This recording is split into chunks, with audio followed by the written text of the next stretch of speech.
خلفائے راشدین یہ وہ ہیں جو رائٹلی گائیڈڈ کیلپس ہیں. یہ میری سمجھ میں نہیں آیا.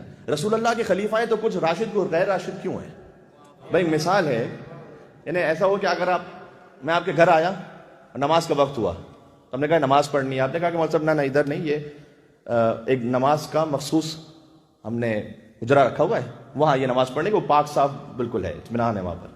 تو ہم چلے گئے وہاں پر نماز پڑھنے کے لیے. یہ بات تو ٹھیک ہے، سمجھ میں آتی ہے. لیکن اگر آپ نے مسجد بنوائی ہے اور میں مسجد میں آیا ہوں اور ہم نے بعد میں یہ کہا کہ جناب ہم 2 رکعت تحیت مسجد کی نماز تو پڑھ لیں، نماز پڑھنے کا نہیں مطلب یہ نہیں، یہ مسجد کی پاک جگہ یہاں پر ہے. ہم کہیں یار مسجد میں بھی کوئی پاک ناپاک ہوتا ہے کیا؟ یار انبیاء میں تو راشد غیر راشد ہوتے نہیں ہیں، خلیفاؤں میں راشد غیر راشد کہاں سے آ گئے؟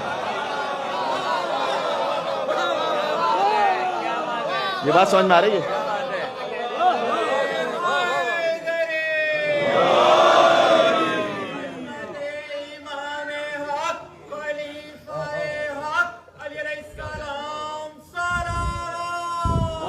اللہم صلی علی.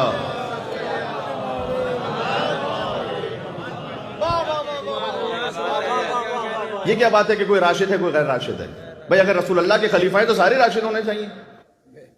یہاں آئیے سلسلہ حضور نے جن خلفاء کا اعلان کیا، اولہم علی آخرہم مہدی. اور ابھی میڈیا پر آف ایئر البتہ ایک معزز اہل سنت عالم دین سے بات ہو رہی تھی. میں ان کی قدر کرتا ہوں اس لیے کہ وہ جتنا ہم نے انہیں پایا حق کو قبول کرتے ہوئے بات کرتے ہیں ماشاءاللہ. اس وقت میں نام نہیں لوں گا بعض مسئلے تو ویسے کیونکہ میں نے ان سے اجازت نہیں لی ہے، لیکن بہرحال میں بات آپ کو سناؤں تو حتیٰ ان سے جب جنگ صفین کے معاملے پہ بات ہوئی تو انہوں نے واضح طور پر کہا کہ ہم حق تو مولا علی کے ساتھ سمجھتے ہیں. تو جب حق مولا علی کے السلام کے ساتھ سمجھتے ہیں تو لیکن ہم حاکم شام کے بارے میں انہوں نے کہا سکوت اختیار کریں گے، اس لیے کہ صحابی رسول تھے تو اب سکوت اختیار کریں گے، کچھ نہیں کہیں گے ان کے بارے میں، چونکہ ان کا اس حوالے سے احترام رہے گا کہ صحابی رسول ہیں. تو میں نے ان سے ایک بات گزارش کی کہ جو ان کے دل پر لگی اور وہ کچھ سوچنے پر مجبور ہوئے اور اگر اس کا ایک اچھا نتیجہ بھی نکلے.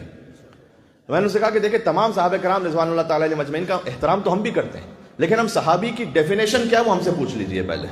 آپ نے جو ڈیفینیشن کی بھی ہے وہ یہ ہے کہ جو کل میں نے آپ کی خدمت میں عرض کیا کہ اگر کسی نے 1 گھنٹہ بھی رسول اللہ کو دیکھ لیا ہے تو صحابی رسول ہے.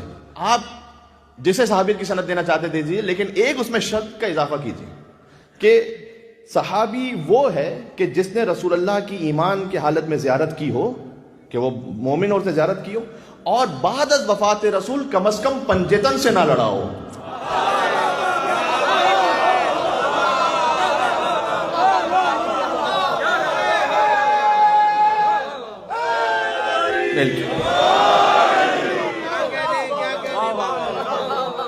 کم از کم پنجتن سے نہ لڑا ہو.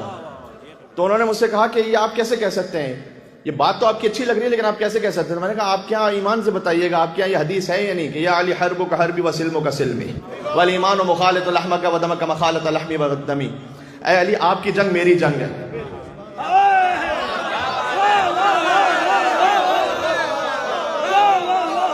ارے بھائی جب علی کی جنگ رسول اللہ کی جنگ ہے تو یہ عجب صحابی ہے جو رسول اللہ سے لڑ بھی رہا ہے اور صحابی رسول بھی ہے. سمپل.